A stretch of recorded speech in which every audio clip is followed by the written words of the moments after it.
Merci de votre fidélité à Télésud et bienvenue dans cette édition de l'entretien du jour. Aujourd'hui, je reçois le docteur Romuald Likibi, qui est auteur également d'un livre qui vient de paraître. Il est intitulé « La charte africaine pour la démocratie, les élections et de la gouvernance ». Bonjour, monsieur Likibi. Bonjour. C'est un plaisir de vous avoir, d'autant plus que quand on regarde le paysage africain de ces derniers temps, on ne peut pas dire que la démocratie se porte très bien. Écoutez, c'est vraiment le cas de le dire, surtout en ce moment avec tout ce qui se passe dans un certain nombre de pays, en Guinée-Bissau, Mali, effectivement. Mais ce n'est pas une raison pour se décourager. Vous savez, c'est une construction, la démocratie est une construction, c'est un processus. Il y a des pas qui sont faits en avant, il y a des reflux de temps en temps. Et en l'occurrence, oui, on peut tous le déplorer, en tout cas déplorer ce qui se passe aujourd'hui dans ces deux pays, mais on pourra peut-être en parler plus en détail. Très bien. D'autant plus qu'à côté, il y a des exemples aussi. On a vu au Bénin, on l'a vu au Sénégal, plus récemment encore. Et cette charte africaine sur laquelle vous avez travaillé, elle a été adoptée en 2007, si je ne me trompe pas. Tout à fait. Elle a été adoptée en 2007 et elle est entrée en vigueur le 15 février 2012, donc il y a quelques mois à peine. Voilà.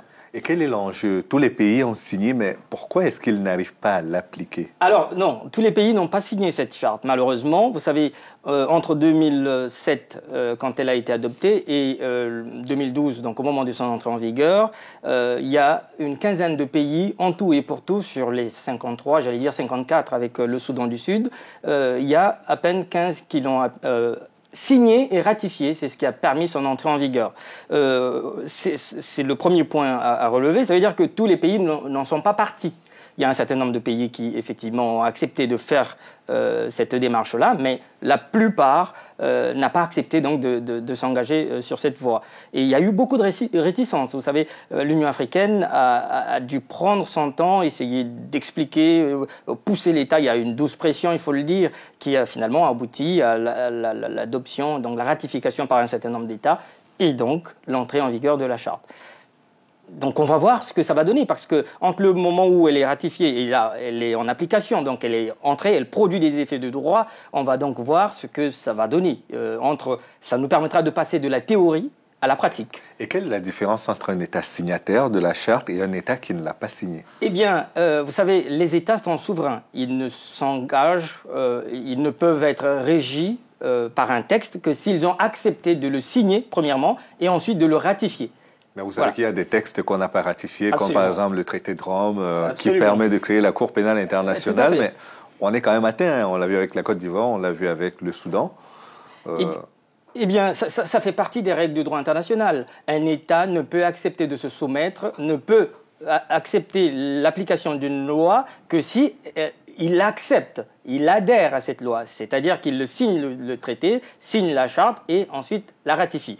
En l'occurrence, il y a un certain nombre d'États qui ont accepté, donc comme je disais tout à l'heure, de faire cette démarche, parmi lesquels d'ailleurs la Guinée-Bissau. Et pour faire le lien avec l'actualité, c'est que contrairement au Mali, et là encore c'est étonnant qu'un pays qui était engagé depuis 1991 dans un processus de démocratisation, avec plusieurs alternances et avec Amani Toumani Touré à la tête, tout à fait, à la tête du pays, n'est pas adhéré à cette démarche, n'est pas signé, encore moins ratifié cette charte, ce qui est étonnant. Je parle du Mali.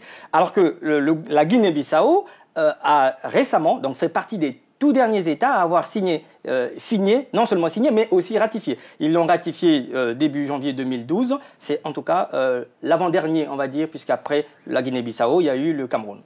Donc c'est un baptême de feu en fait pour l'Union africaine. Comment va-t-elle gérer pour le coup cette situation à partir du moment où la Guinée-Bissau est un État partie à cette charte, c'est un État qui a signé et qui a adhéré, qui a ratifié, donc a adhéré à cette charte. Eh bien, on va voir comment ça va se passer. En tout cas, pour l'instant, la situation en Guinée-Bissau est gérée au niveau sous-régional. Et on va voir ce que ça va donner. Il y a un certain nombre de sanctions qui sont prises, mais c'était quand même très intéressant pour l'Union africaine de marquer le coup. Parce que c'est bien... On n'a pas beaucoup entendu sur ce dossier. Hélas. Alors que c'était l'occasion ou jamais de marquer le coup et de donner une vraie direction. Là, pour le coup, parce que c'est le premier cas pratique qui va permettre donc à l'Union africaine de matérialiser cette charte, de passer de la phase théorique à la phase pratique, et notamment en adoptant toutes les sanctions qui s'imposent D'où encore ma question. Quelle est la différence entre un pays qui a signé et ratifié et un pays qui ne l'a pas fait? Qu'est-ce qui rend la charte si impopulaire auprès des États pour que 15 sur 54 seulement la signent et la ratifient? Écoutez, là encore, les dirigeants africains sont pris dans leur propre piège. Ils sont partout en train de proclamer qu'ils sont très engagés en faveur de la démocratie. Et là, quand il s'agit de passer aux actes, il n'y en a pas beaucoup. Je vous assure que le travail a été très très rude parce qu'il y a eu un certain nombre d'échéances qu'on n'a d'ailleurs pas respectées. Il y a eu un pressing, on va dire ça comme ça, qui a été fait, une pression qui a été faite pour que la charte entre en vigueur. Mais un État qui n'a pas signé, eh bien la charte ne peut pas lui être appliquée. Ça, c'est l'expression de la souveraineté de chacun des États. Et par rapport à son appartenance à l'Union africaine, est-ce que cela a un effet? Ça ne justifie pas. D'ailleurs, j'ai entendu cet argument de la part des autorités panafricaines qui disaient, par son caractère exceptionnel, cette charte va s'appliquer y compris aux États qui ne l'ont pas signée. Ce n'est pas possible. C'est tout à fait incompatible avec les règles du droit international. Donc, ces pays qui n'ont pas signé, qui n'ont pas ratifié la Convention constituent des espèces de no man's land dans la démocratie africaine, sur le continent africain. Du point de vue d'Addis Abeba, oui. Mais bien entendu, on est habitué à entendre des discours du genre « nous sommes tous des démocrates et on applique la démocratie ». On entend parfois dire, oui, mais la démocratie, on ne peut pas l'appliquer telle qu'elle nous est présentée, il faut l'adapter sur le plan local. On entend plusieurs théories là-dessus, mais en réalité, les gens sont effrayés, ces dirigeants-là sont effrayés par la donne démocratique. Ils veulent se proclamer démocrates, alors que quand il s'agit de passer à l'acte, d'appliquer la démocratie, de respecter les principes démocratiques, là, se pose la vraie question et se pose le vrai problème. Vous avez parlé d'un cas pratique intéressant, celui de la Guinée-Bissau. Logiquement, que se serait-il passé si l'Union africaine avait joué le jeu des sanctions, par exemple, concernant la Guinée-Bissau, qui a signé et ratifié la charte? Écoutez, la charte, elle est claire. Il y a un certain nombre de sanctions qui sont prévues par... Pas d'intervention militaire. Attendez. Alors, normalement, l'Union africaine a un certain nombre de textes. En dehors de la charte, il y a un texte qui a été adopté en 2002, qui a donné naissance au Conseil de paix et de sécurité en 2004, qui prévoit la mise en place des forces armées prépositionnées. Les forces en attente, comme on les appelle aujourd'hui. Les forces en attente, tout à fait. Ces forces-là, peuvent normalement, dans ce genre de situation, c'est-à-dire que quand il y a une remise en cause de la démocratie, peuvent normalement intervenir. Ça fait partie des compétences qui sont dévolues au Conseil de paix et de sécurité. Le problème, c'est que ce texte n'est pas entré en vigueur. C'est ça le problème. Il n'est pas du tout entré en vigueur. Donc, ces forces-là, naturellement, n'existent pas. Envisager une action armée sans avoir les forces armées nécessaires, ça me semble impossible. Mais il y a un plan B, les organisations régionales. Écoutez, les CEDEAO, oui, par exemple, avec son ECOMOG, qui existe pour le coup. Absolument, absolument. Mais bon, ça existe en Afrique de l'Ouest, mais ça existe aussi en Afrique centrale. Mais bon, la difficulté, vous savez, en ce qui concerne l'Afrique de l'Ouest, c'est que ces forces-là tablent surtout sur le Nigeria. Or, la situation du Nigeria aujourd'hui, sur le plan interne, elle est connue de tout le monde. On sait ce qui se passe dans ce pays avec les attentats. Donc, il y a une situation difficile à gérer sur place. Je vois mal l'ECOMOG se constituer aujourd'hui, sachant qu'il y a ce front de la Guinée-Bissau, il y a aussi le front malien. Et avec tous les rebondissements qu'il y a eu récemment, je vois mal cette force de l'ECOMOG se constituer rapidement. Donc c'est là la vraie difficulté. Encore une fois, c'eût été bien que l'Union africaine gère directement cette crise, le fait de déléguer, mais c'est souvent ça la difficulté avec l'Union africaine, c'est-à-dire que quand il y a une rupture de démocratie dans un pays, généralement l'Union africaine se déleste du dossier au profit des organisations régionales. Or, on a vu par exemple ce que ça donnait avec la SADC, par exemple sur le cas de Madagascar. Oui, oui. Là aussi, il y a eu un problème et la question n'est toujours pas tranchée aujourd'hui encore, alors que ça fait des années que ça dure. C'est aussi... Cela dit, pour les Comores, l'Union africaine a été plutôt réactive et positivement... Alors, relativisons. Là aussi, effectivement, il y a eu une intervention en 2008 de l'Union africaine, mais elle a pu avoir lieu parce qu'il y a eu la contribution d'un certain nombre de pays, y compris de la France qui a apporté du matériel. Ce sont les forces africaines qui sont intervenues pour éviter la scission. Tout à fait. Ce sont les États africains, un certain nombre d'États africains. Il y avait le Sénégal, avec l'appui de la Libye. Un certain nombre d'États africains ont mis donc à disposition des troupes qui sont intervenues, transportées par les moyens logistiques français, fait, c'est ce qui a permis à l'opération de se dérouler dans des bonnes conditions, avec naturellement le soutien de l'armée sur place, l'armée nationale comorienne. Mais encore une fois, ce n'est pas des troupes en attente. On n'est pas dans l'hypothèse des troupes en attente comme ça a été envisagé, et c'est une vraie difficulté. Vous avez également parlé de la gouvernance dans cette charte. Qu'est-ce que cela signifie? Qu'un pays qui est corrompu, par exemple, ou dont les dirigeants ne respectent pas les codes de la gouvernance seront pas punis? Là aussi, c'est un vrai problème. Je pose d'ailleurs des questions, mais attendons d'avoir les réponses, parce qu'elles viennent d'entrer en vigueur. On va voir comment ça va se faire, notamment comment l'Union africaine va appliquer tout ce qu'elle a envisagé. Effectivement, c'est une vraie question.